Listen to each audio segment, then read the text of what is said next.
स्वागत है daily current affairs के बेड टाइम रिवीजन में। आइए फटाफट से आज के करंट अफेयर्स का रिवीजन करके ख़त्म करते हैं। सबसे पहले नेशनल न्यूज़ की तरफ चलेंगे। पहली न्यूज़ क्या कहती है, 47 नए इनलैंड वाटरवेज का ऑपरेशनल हो जाएंगे 2027 तक। इनको वापस से रीरूट किया जाएगा और इनको रीरूट करने वाली जो ऑर्गेनाइजेशन है उनका नाम है inland waterways authority of India. फिर सेकंड न्यूज़ पे आ जाओ, इंडिया पहला एआई स्पेशल इकोनॉमिक जोन कहाँ पर बना रही है, रायपुर छत्तीसगढ़ में।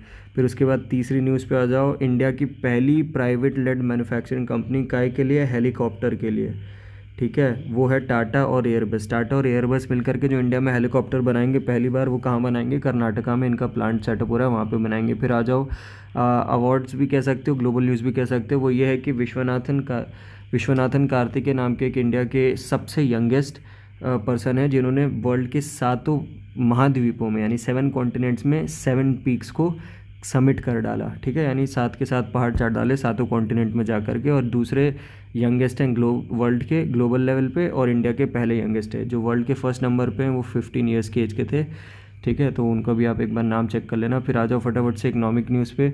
इकोनॉमिक न्यूज़ में एक ही सबसे बड़ी खबर है, वो ये कि इंडिया की जो कोल इंपोर्ट्स है वो रिड्यूस होगा 7.9% से। और अब कितना कोल इंपोर्ट करती है इंडिया, तो 243.62 metric tons India coal import करती है एनुअली।